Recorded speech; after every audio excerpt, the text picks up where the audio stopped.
সালামু আলাইকুম রহমতুল্লাহি বরকাতুহ। প্রিয় দর্শক, বাংলাদেশের আপামর জনসাধারণের মনে এখন দুটি বড় আতঙ্ক। এটাকে আতঙ্ক বলছি এই জন্য আসলে একটা সবার মধ্যে এটা নিয়ে একটু টেনশন আছে। এক নাম্বার হলো আমাদের যে মানবিক করিডোর দেওয়া হচ্ছে আমাদের বর্তমান ইন্টারিম গভর্নমেন্ট এই মানবিক করিডোরের বিষয়ে পজিটিভ এবং সায় দিয়েছেন বলে আমরা বিভিন্ন গণমাধ্যম থেকে জেনেছি।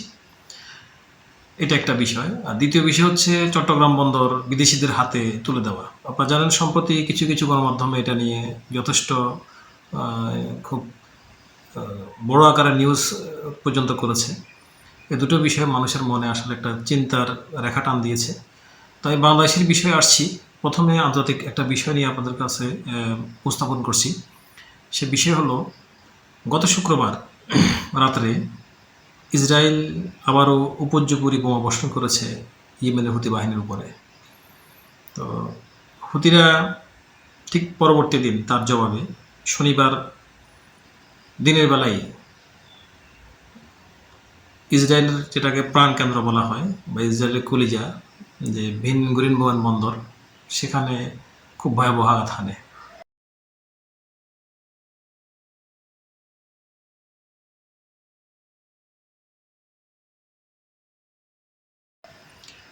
এই আঘাতটা হানে হুতিরা একটা মিসাইলের মাধ্যমে, দূরপাল্লার মিসাইল। আপনারা কিছু ছবি আমি আমার বক্তব্যের আগে দেখিয়েছি। সেই ছবিগুলোতে আপনারা দেখবেন যে মিসাইলের আঘাতে বিমানবন্দরটা ধ্বংসপ্রাপ্ত। সাথে সাথে ইসরায়েলের চতুর্দিকে সাইরেন বেজে ওঠে। বিমানবন্দর কর্তৃপক্ষ সহ সেখানে দায়িত্বপ্রাপ্ত সকল কর্মকর্তা কর্মচারী এবং উপস্থিত লোকজন তারা নিরাপদ আশ্রয়স্থলের দিকে ছুটতে শুরু করে সাইরেন আওয়াজ শুনে। কিছুক্ষণের মধ্যেই বিমানবন্দরে বিশাল ধ্বংসযজ্ঞ চালানো হয় মিসাইলের মাধ্যমে। তো বিষয় হলো এই মিসাইলটা ইসরায়েল ইন্টারসেপ্ট করতে পারেনি। হুতিদের ছোড়া মিসাইল ঠিক সঠিক জায়গায় একদম নিখুঁত নিশানার মধ্যে তাদের সেটা আঘাত করেছে। এতদিন পর্যন্ত হুতিরা যে মিসাইলগুলি মেরেছে ওগুলি যদিও ইসরায়েল ইন্টারসেপ্ট করতে পারেনি, অনেক মিসাইল ইসরায়েল ইন্টারসেপ্ট করতে পারেনি, কিন্তু এত বড় ধরনের ভয়াবহ ক্ষতি আয় কখনো হয়নি বলে আমরা বিভিন্ন গণমাধ্যম থেকে জেনেছি। তবে গত শনিবারের হুতিদের ছোড়া মিসাইলে ইসরায়েলের যথেষ্ট ক্ষতি হয়েছে এবং হুতিদের প্রধান উদ্দেশ্য হলো ইসরায়েলকে ইতিমধ্যে জলভাগে তাদেরকে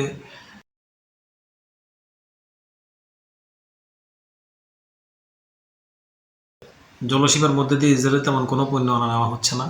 বিশেষ করে ইয়েমেনের মধ্যে দিয়ে যে বাবুল মান্দাব যে এরিয়া, সেই এরিয়ার মধ্যে দিয়ে ইসরায়েলের কোনো জাহাজ আসতেছেও না, যাচ্ছেও না।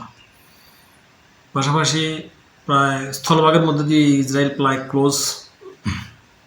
টুকটাক কিছু হয়তো বা চোরাগুপ্তভাবে বিভিন্ন দেশের মধ্যে দিয়ে আনা নেওয়া করতে পারে। এখন বাকি আছে আকাশপথ। আকাশপথে ইসরায়েলের সরঞ্জাম আনা নেওয়া চলছে।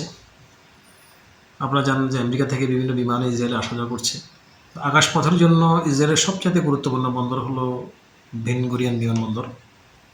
সেই বেন গুরিয়ন বিমানবন্দরকেই টার্গেট করেছে হুতি বাহিনী।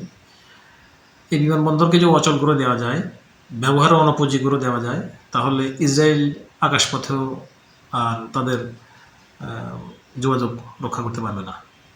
বিশ্বের থেকে ইসরায়েল অনেকটা বিচ্ছিন্ন হয়ে যাবে। তো শনিবারের পরপর রোববার আবার হুতিরা একটা মিসাইল সেই বেন গুরিয়ন বিমানবন্দরের উদ্দেশ্যেই ছুটেছে বলে আমরা বিভিন্ন গণমাধ্যমে জেনেছি। বিশেষ করে আল জাজিরা সহ বিশ্বের বিভিন্ন গণমাধ্যম থেকে এই খবরগুলি আমরা আপনাদের সামনে তুলে আনি। মিডল ইস্টের কিছু সোর্স আছে আপনারা জানেন, যেগুলো থেকে আমরা অনেক খবর যেগুলো হয়তো বা মিডিয়া পর্যন্ত আসে না, সেই খবরগুলি আমরা আপনাদের জন্য নিয়ে আসি। হুতিদের উদ্দেশ্য হলো ইসরায়েলকে সারা পৃথিবী থেকে আলাদা করে দেওয়া। সাথে সাথে হুতির মুখপাত্র গণমাধ্যমে বলেছেন গাজায় যতদিন পর্যন্ত ইসরায়েলি আগ্রাসন বন্ধ হবে না ততদিন পর্যন্ত হুতিরা তাদের এই আক্রমণ বন্ধ করবে না। আসলে শুরু থেকে এই পর্যন্ত হুতিরা গাজাবাসীর জন্য যা করছে সেটা অবর্ণনীয়। এটা নিজের আপন ভাইরাও এভাবে পাশে দাঁড়াবে না এমন বিপদের সময়। কিন্তু এখনো পর্যন্ত হুতিরা এত নির্যাতন সহ্য করছে, এত আক্রমণ সহ্য করতেছে, আমেরিকা ইসরায়েল যৌথভাবে হাজার হাজার বোমা এই ইয়েমেনের বাহিনীর উপর বর্ষণ করেছে। এরপর হুতিরা পিছ পা হয়নি, 1 ইঞ্চি পিছ পাওয়া হয়নি। তারা সাথে সাথে পাল্টা জবাব দিয়েছে, সাথে সাথে জবাব দিয়েছে। অনেকগুলি আমেরিকার জানা আপনারা বড় বড় শিপে তারা মিসাইল মেরেছে। অবশেষে আমেরিকার জাহাজগুলি তাদের এরিয়া ছেড়ে পালাতে বাধ্য হয়েছে। এখন ইসরায়েলের জন্য সবচেয়ে বড় আতঙ্ক হচ্ছে হুদের এই মিসাইল। এত আক্রমণের পরও তারা হুদের মিসাইলের কোনো স্টোর ধ্বংস করতে পারেনি, হুতিদের মনোবল ধ্বংস করতে পারেনি। হুতির একটা পাহাড়ি জাতি, মূলত ইয়েমেনের একটা পাহাড়ি অংশে তাদের বসবাস। ওদের মনোবল খুবই স্ট্রং এবং তাদের ইমান এত শক্ত মজবুত যে ওরা ঘোষণা দিয়েই শুধু ক্ষান্ত নয়, বিভিন্ন বড় বড় রাষ্ট্রের তারা শুধু ভাষণ দিয়েই ক্ষান্ত নয়, তারা কথা বলে আবার সেটাকে প্রমাণ করে দেয়। তাদের কাজের মধ্যে দিয়ে, আক্রমণের মধ্যে দিয়ে তারা প্রমাণ করে দেয়। প্রিয় দর্শক, দ্বিতীয় যে বিষয়টা আপনাদের সামনে আমি বলবো সেটা হলো নিউ ইয়র্কের গতকালকে নিউ ইয়র্কে সেখানে আরেকটা ব্রুকলিন ব্রিজ আরেকটা জাহাজের ধাক্কায় সেখানে একটা দুর্ঘটনা প্রায় ঘটার উপক্রম হয়েছিল। আপনারা জানেন যে বছর 2 আগে আমেরিকাতে একটা শিপের ধাক্কায় একটা ব্রিজ ভেঙে গিয়ে বহু মানুষ হতাহত হয়েছিল। ঠিক একই রকমভাবে গতকাল নিউ ইয়র্কের ব্রুকলিন ব্রিজে আরেকটি জাহাজ আঘাত হানে। সেই জাহাজটা ছিল মেক্সিকোর একটা প্রশিক্ষণ জাহাজ। তো আঘাত হানার যে ছবিটা আমরাই আপনাদেরকে দেখাচ্ছি।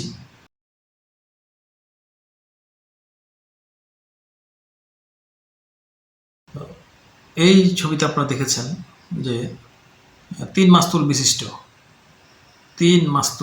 বিশিষ্ট যে জাহাজটি মেক্সিকোর, সেটা নিউ ইয়র্কের ব্রুকলিন ব্রিজের নিচ দিয়ে আঘাত করেছে। তো আঘাতের কারণে ব্রিজে যদিও তেমন কোনো ক্ষতি হয়নি, তবে জাহাজের মাস্তুল ভেঙে গেছে। আর এ পর্যন্ত তেমন কোনো হতাহতের খবর পাওয়া যায়নি। প্রিয় দর্শক, এবার আসছি আমরা সেই বাংলাদেশের বিষয়ে। সর্বপ্রথম যে আমাদের যে সমুদ্র বন্দর, চট্টগ্রাম সমুদ্র বন্দর নিয়ে প্রথমে আলোচনাটা আসুক। সেই সমুদ্র বন্দর আমাদের বাংলাদেশের একমাত্র বাণিজ্যিক পরিচালনা কেন্দ্র বললে ভুল হবে না। বাংলাদেশের সিংহভাগ বাণিজ্যিক লেনদেন, মালামাল আসা যাওয়া এই সমুদ্র বন্দর দিয়ে হয়ে থাকে। মূলত চট্টগ্রাম বন্দর বাংলাদেশের অর্থনীতিতে সবচেয়ে বড় ধরনের ভূমিকা পালন করছে। চট্টগ্রাম বন্দর এখন আমাদের এই ইন্টারিম গভর্নমেন্ট বিশ্বের সবচেয়ে নামি দামি কিছু কোম্পানির হাতে তুলে দিচ্ছেন বলে যে সংবাদটা আমরা পেয়েছি, এ বিষয়ে একটা কথা না বললেই নয়।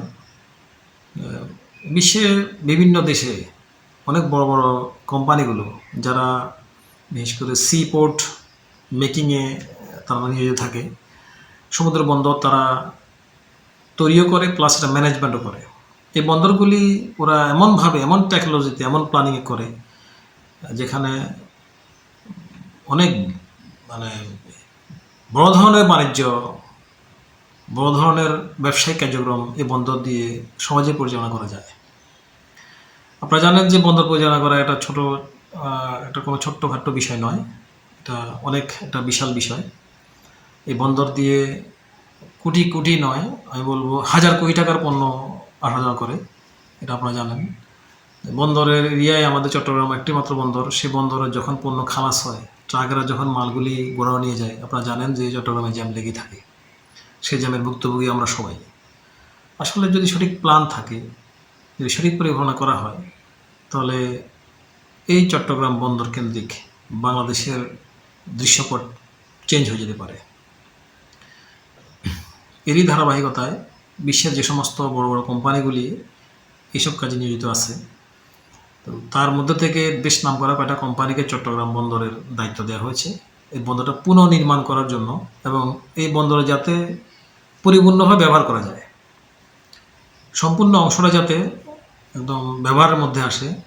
তাহলে সেখান থেকে হবে কি, রাষ্ট্র সেখান থেকে আয় করবে, সরকার আরও ডেভেলপমেন্ট হবে, রাষ্ট্র ডেভেলপমেন্ট হবে, রাষ্ট্রের জনসাধারণের জন্য উপকার হবে।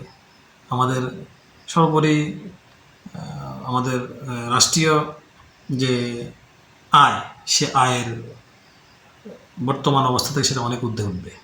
এটা অবশ্যই সত্য।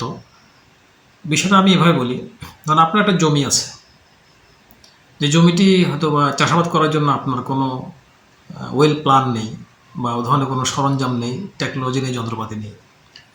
যদি কোনো কোম্পানি আপনাকে বলে যে আপনার এত বড় জায়গা, আপনি তো চাষাবাদ করতে পারতেছেন না, আপনি আমাদেরকে দেন, আমরা সেই জমিটাতে চাষাবাদ করব, এবং আপনি এই চাষাবাদের একটা হিস্সা বা একটা ইনকাম আপনাকে আমরা দেব, একটা চুক্তি করা আর কি। এখন আপনার জমি তো পতিত অবস্থায় পড়ে আছে, আপনি সেখান থেকে কোনো কিছু ব্যবহারও করতে পারতেছেন না, কোনো ইনকাম আসতেছে না, জমি আপনার যেটুকু আসছে সেটুকু হয়তো বা কোনো রকম চলতেছে, কিন্তু এটা করা না। বিশেষ করে আমাদের বাংলাদেশের যে নিউ মোরিং যে বন্দরটা আছে, সেটা পরিচালনায় আছে সাইপ পাওয়ার টেক নামে একটা কোম্পানি। তো এই কোম্পানির একটা সীমাবদ্ধতা আছে। আপনারা জানেন যে বিশ্বের যে সমুদ্রের যে ট্রান্সপোর্ট যেটা হয় শিপের, এটার বড় ধরনের একটা হাব তৈরি করার মতো হয়তো ক্যাপাসিটি এই কোম্পানির হয়তো বা নাই। সেজন্যই যদি থাকতো তাহলে এতদিনের সেটা চট্টগ্রাম বন্দরটাও একটা বিশ্বের একটা বড় ধরনের হাবে পরিণত হতো, যেখানে আন্তর্জাতিক শিপগুলো, সেখানে বড় বড় শিপগুলো এখানে নোঙর করতো এবং মালামাল আনা করতো। তো আমরা চাচ্ছি চট্টগ্রাম বন্দর সহ বাংলাদেশের যতগুলি স্পটে আসলে বন্দর তৈরি করার মতো ব্যবস্থাপনা বা সুযোগ সুবিধা আছে প্রাকৃতিকভাবে, এই সমস্ত স্পটগুলি যাতে ব্যবহার করা যায় বাংলাদেশের উন্নয়নের জন্য, বাংলাদেশের অর্থনৈতিক ডেভেলপমেন্টের জন্য, তাহলে এটা অবশ্যই খারাপ কিছু না। তো এটা নিয়ে যাদের আসলে চিন্তাভাবনা আছে, চিন্তাভাবনা করাটাও আমি অমূলক বলবো না, কারণ রাষ্ট্র আমাদের যে যতটুকুই জানি, যে যতটুকুই পারি, সবার থেকে যাদের কাছে রাষ্ট্রের ভালোবাসা আছে, রাষ্ট্রের প্রতি মায়া আছে, তারা অবশ্যই এইসব বিষয় নিয়ে চিন্তা করবে।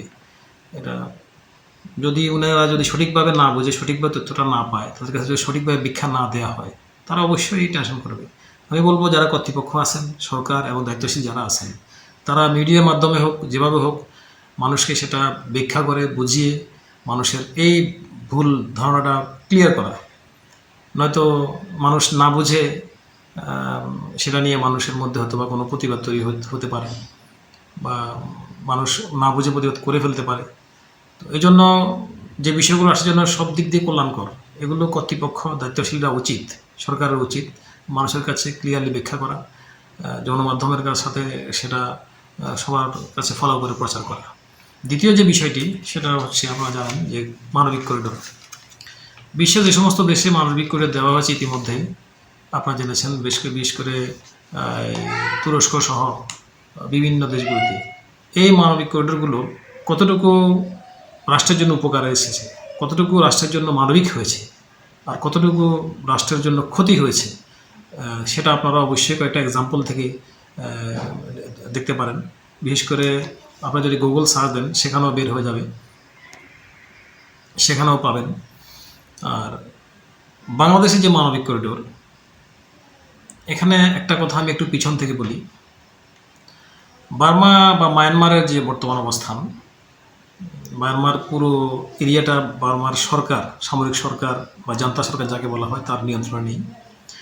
আপনারা জানেন যে অং সান সুচি, যিনি বার্মার ইতিপূর্বের প্রধানমন্ত্রী ছিলেন, তাকে আমেরিকা সমর্থন করতেন, এবং আমেরিকার যে বলয় যে রাষ্ট্রগুলি আছে, জাপান সহ, সবাই অং সান সুচিকে সমর্থন করতেন। কিন্তু বর্তমান যে জান্তা সরকার, এই সরকার চীনের এবং রাশিয়ার মদতপুষ্ট বলে আমরা সেটা জানি। এই সরকারের বিপরীতে যারা যুদ্ধ করছেন, বিশেষ করে আরাকান আর্মি, তারপরে আরও বিভিন্ন সংগঠন যারা আছে, বিশেষ করে যারা সশস্ত্র যুদ্ধ শুরু করছে বার্মার সামরিক বাহিনীর বিরুদ্ধে, এদেরকে বিভিন্নভাবে বিভিন্ন সিস্টেমে হয়তো ইন্ডিয়া বা আমেরিকান সাপোর্ট এদের পিছনে আছে বলে আমরা বিশেষজ্ঞ মহল যারা আছে, রাজনৈতিক বিশ্লেষক যারা আছে, তারা মনে করছে। তো বাংলাদেশের মানবিককে যে করিডোর দেওয়া হচ্ছে, এই করিডোর মূলত যে জন্য মানবিক করিডোর দেওয়া হয়, যে সমস্ত শর্তগুলির মাধ্যমে মানবিক করিডোর দেওয়া হয়, এই মানবিক করিডোরটা বানা দিচ্ছে রোহিঙ্গাদের প্রত্যাবর্তনের জন্য যাতে সুবিধা হয়, এই বিষয়কে মাথায় রেখে। আদতে কি রোহিঙ্গাদের প্রত্যাবর্তনের জন্যই কি শুধু এটা ব্যবহার করা হবে, নাকি অন্যান্য কোনো উদ্দেশ্য বা অন্য কোনো মিশন সাকসেস করার জন্য আমাদের এই মানবিক করিডোর ব্যবহার করা হবে? আমরা আমাদের পার্শ্ববর্তী রাষ্ট্র বার্মার সাথে সীমান্ত আছে প্রায় 200 কিলোমিটারের মতো। এই সীমান্তটা আমাদের জন্য খুবই একটা গুরুত্বপূর্ণ সীমান্ত। আমরা চাই না আমাদের পার্শ্ববর্তী রাষ্ট্রের সাথে কোনো সহিংসতা জড়াতে বা তাদের সাথে আমাদের কোনো সম্পর্কে অবনতি ঘটাতে। কিন্তু এই মানবিক করিডোর যখন মানবিক কাজে ব্যবহার না হবে, তখন অবশ্যই সেখানে বার্মার সামরিক সরকার হয়তো বা বাংলাদেশের উপর ক্ষিপ্ত হতেই পারে। আর বার্মার কাছে এখনও তো যে সমস্ত মিসাইলগুলি আছে, এগুলি দিয়ে বাংলাদেশের ভিতরে আক্রমণ করা সম্ভব, অসম্ভবের কোনো কারণ নেই। সার্বিক বিবেচনায় আসলে এই মানবিক করিডোর নিয়ে বাংলাদেশের জনগণের মনে এবং বাংলাদেশের যে বিভিন্ন বাহিনী আছে তাদের মনেও আমাদের বিশেষ করে রাজনৈতিক বিশ্লেষক যারা আছেন, যারা সুশীল আছেন এবং যারা বুদ্ধিজীবী আছেন, সবার মনে একটা কিন্তু এটা পরিষ্কার কোনো ধারণা আছে বলে আমরা গণমাধ্যম থেকে এখনও জানছি না, বা বিভিন্ন তরফ থেকে আমরা বুঝতে পারতেছি যে ক্লিয়ার কোনো আসল ধারণা নেই।